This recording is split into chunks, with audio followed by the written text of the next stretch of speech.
está conformado por Beatriz Cocula y Daniel Alcántara. Primeramente lo que vimos en este semestre fueron los bienes y sus clasificaciones, donde las clasificaciones de los bienes según el derecho romano están conformes a las cosas muebles e inmuebles, a las cosas fungibles, a las cosas divisibles, a las cosas sin dueños, a las cosas con dominio público y privado, a las cosas consumibles, a las pertenencias, a las cosas corpóreas e incorpóreas. También vimos los derechos reales, que son aquellas facultades que tiene el ser humano sobre las cosas que pueden exigir a otra persona para que ésta cumpla las obligaciones de dar, como lo que es la compraventa, de hacer según, por ejemplo, algún servicio, de no hacer, de tolerar, ya sea lo que se planea lo estipulado. Es más como cuando una persona tiene un poder jurídico para hacer el uso total de esta cosa. La propiedad es aquella cosa que le pertenece a una persona, especialmente más como un inmueble, y que puede ser adquirida por ocupación o por tradición según el derecho romano, donde la propiedad puedes hacer el uso, disfrute y disponer de ella. También vimos el usufructo, como ya lo vimos, es el uso, goce y disfrute de la cosa. Dentro de las exposiciones está la primera, que es sobre la ocupación y la accesión, donde la ocupación es la forma de adquirir la propiedad mediante la aprehensión de una cosa que no tiene dueño con la finalidad de apropiarse. Tiene distintas formas de ocupación, por ejemplo la adquisición de un tesoro, como son las alhajas o el dinero oculto, por la adquisición de animales o por adquisición de aguas por captación. También tenemos lo que es la accesión, que es la adquisición basada en la incorporación de elementos extraños a las cosas de nuestra propiedad. Un ejemplo de esto es cuando yo tengo un carro y le añado una bocina, donde estas pueden ser naturales, ya sea, por ejemplo, las lluvias o las corrientes, o que pueda ser artificial, ya sea más como de la mano de obra. Estas también vimos la copropiedad, que es la serie de derechos que se vuelven inconvenientes sobre el interés respecto al objeto. También vimos las medianerías, que son cuando las plantas, paredes, cercas, vallas, muros dividen un terreno de otro. Tenemos también la acción de retrato, donde es el derecho de adquisición, preferentemente el que el titular tiene la facultad de adquirir un determinado bien. También vimos el régimen de propiedad de condominio, que es aquel donde sobre inmuebles permite a los titulares el aprovechamiento de estas áreas.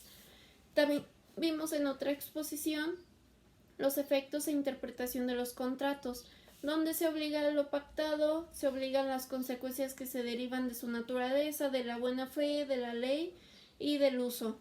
De ahí los efectos que son la obligatoriedad, el consentimiento, la intangibilidad, la relatividad y la punibilidad. También vimos la terminación de los contratos, ya sea por muerte de uno de los contratantes, la rescisión o por el cumplimiento de contrato. Dentro de otra exposición vimos las diferencias entre contrato y convenio, donde contrato es aquel acto jurídico hecho deseado que crea y transfiere derechos y obligaciones, y aquel convenio es aquel que modifica y extingue derechos y obligaciones y que a veces no se requiere de un contrato. Vimos las clasificaciones de un contrato, ya sea unilaterales, bilaterales, que se obligan recíprocamente, oneroso, conmutativo, instantáneo, gratuito, aleatorio, de trato sucesivo, que esto es más donde se prolongan los efectos jurídicos. También tenemos para la validez de este contrato como la capacidad legal. También vimos lo de su existencia, que es más como el consentimiento, la capacidad, que sea lícito, la violencia, el error, la lesión y la firma. También vimos los tipos de cláusulas. Hay dos: las esenciales, que si no están no hay naturaleza de este contrato, y las naturales, que es lo que acompañan al contrato, más como lo estipulado por las partes. Dentro de otra exposición vimos los contratos de traslación de dominio, que son los contratos donde transmiten el bien y la transmisión de titularidad de los derechos que sobre el mismo se tienen. Su clasificación son tres. Uno, los contratos traslativos de dominio, de propiedad y posesión, como la compraventa, la permuta, la donación y el mutuo. El segundo son los contratos traslativos de uso, goce y disfrute, como el arrendamiento y el comodato. Y el tercero son los contratos de prestación de servicio, que es más por una prestación por un tercero, como es el depósito, el mandato, la gestión de negocios, la prestación de servicios, la obra preciorzado y el hospedaje. Vamos con el derecho de uso y habitación. Aquí encontramos 4 tipos de contratos distintos. El primero siendo el usufructo, el cual es el derecho real o temporal de disfrutar de bienes ajenos sin alterar su sustancia o su forma, salvo pacto y contrato. El siguiente contrato será el de uso y habitación. El uso da derecho a percibir de aquellos frutos de cosa ajena los que basten a las necesidades del usuario y de su familia, a pesar de que estos aumenten. La habitación da a quien tiene derecho la facultad de ocupar gratuitamente las necesarias en casa ajena para sí y para las personas de su familia. Ahora seguiremos con el contrato de servidumbre. Servidumbre es un gravamen real impuesto sobre un inmueble para beneficio directo a una persona determinada o por consideración a otro bien al cual tendrá mayor utilidad. Los sujetos en las servidumbres es el predio dominante y el predio sirviente. El predio dominante y por último en el derecho de uso y habitación tenemos a los tesoros, el cual podemos encontrar desde el artículo 906 al artículo 916. Se entiende por tesoro el depósito oculto de dinero, alhajas u otros objetos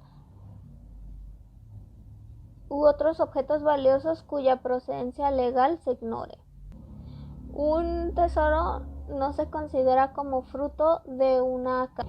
En este caso, si los objetos son de interés para las ciencias o las artes, se deberán de entregar a las autoridades correspondientes, ya sean federales, municipales o estatales, y estas pagarán por ellos el precio que corresponde y lo distribuirán de acuerdo a la ley. Seguiremos con los contratos de traslación de dominio. Estos contratos son... Dentro de esta clasificación de contrato también podemos encontrar 4 distintos tipos. El primero siendo la compra, el cual podemos encontrar desde los artículos 1850 al 1909. La compra-venta es un contrato en virtud del cual una persona transfiere un bien a cambio de un precio cierto y en dinero. El siguiente contrato es la permuta, un contrato por el cual uno de los contratantes transmite un bien por otro, al cual también es conocido como trueque. El siguiente contrato es el de donación.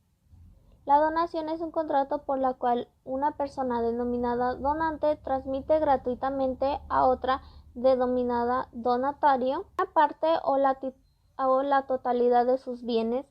Es el mutuo.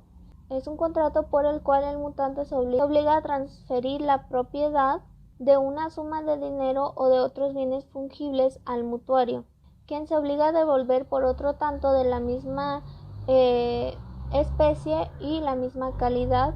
A clasificación de contratos a los contratos traslativos de uso. El contrato de arrendamiento es un contrato en virtud del cual las partes contratantes se obligan recíprocamente a una de ellas, denominada arrendador, a permitir el uso y el goce temporal del bien para que ésta pueda pagar por ese uso o goce por un precio cierto.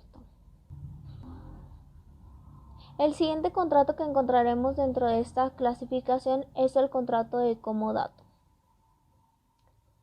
El contrato de comodato existe cuando una persona llamada comodante se obliga a conceder gratuitamente y temporalmente el uso de un bien no fungible a otra persona denominada comodatario, quien contrae la obligación de restituirlo individualmente. La siguiente clasificación de contratos es la prestación de servicios. El contrato con el que empezaremos será el de depósito. Realiza mediante el cual el depositario recibe del depositante un bien que puede ser mueble o inmueble, en el cual este mismo se obliga a guardarlo para restituirlo cuando el depositante se lo requiere. El siguiente contrato que veremos dentro de la prestación de servicios es un contrato por medio del cual una persona llamada mandante entrega a otra persona llamada mandatario la facultad de realizar por el jurídico. El siguiente contrato del cual hablaremos será la gestión de negocios ajenos, que se trata que sin mandato y sin estar obligado, esta persona se encarga del asunto de otro. Ahora hablaremos del contrato de prestación de servicios, ya sea técnicos o profesionales, aquel por el medio del cual el prestador se obliga a proporcionar al cliente determinados servicios que requieran de una profesión o de un servicio técnico. Ahora continuaremos con el contrato de obra a precio alzado, aquel por el cual una persona llamada empresario obliga a dirigir y realizar una obra con materiales propios. El siguiente contrato que veremos será el contrato de hospedaje, aquel por medio del cual una persona llamada hotelero se compromete a brindar alojamiento por un tiempo determinado a otra persona llamada huésped. La clasificación de contratos que veremos serán los contratos asociativos.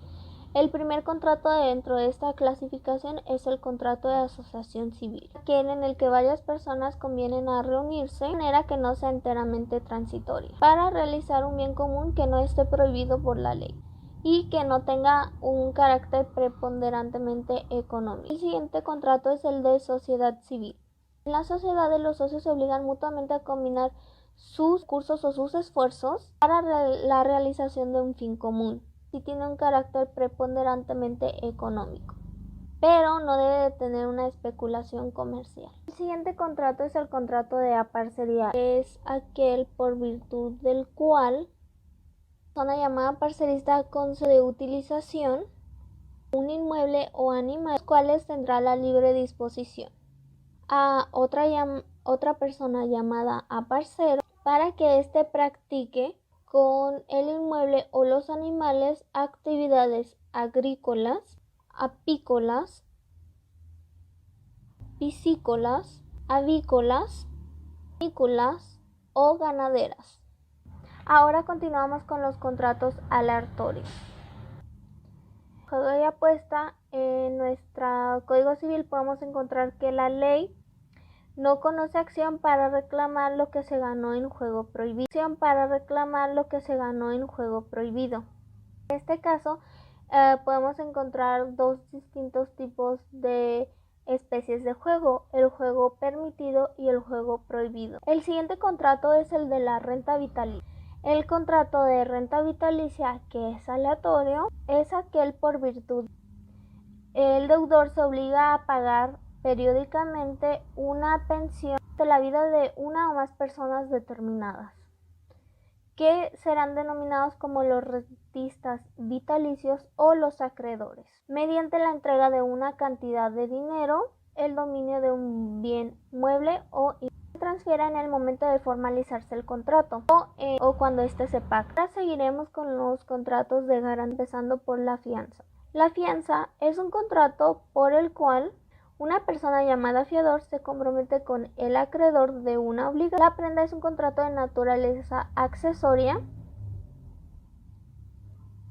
por virtud del cual quien tiene la libre disponibilidad sobre el bien mueble que afecta lo hace para garantizar el cumplimiento de una obligación, ya sea que esté a su cargo o como la de al cargo de un tercero, así como también su preferencia de pago. Continuaremos con el contrato de hipoteca, y es aquel por virtud del cual se constituye un derecho real sobre bienes inmuebles o derechos reales que no se entreguen al acreedor para garantizar el cumplimiento de la obligación y su grado de preferencia de pago. La siguiente clasificación de contratos sería la afirmación de derechos. Solo encontramos un tipo de contrato que sería las transacciones. La transacción es un contrato por el cual las partes se hacen transacciones recíprocamente, terminan una controversia presente o previenen una futura.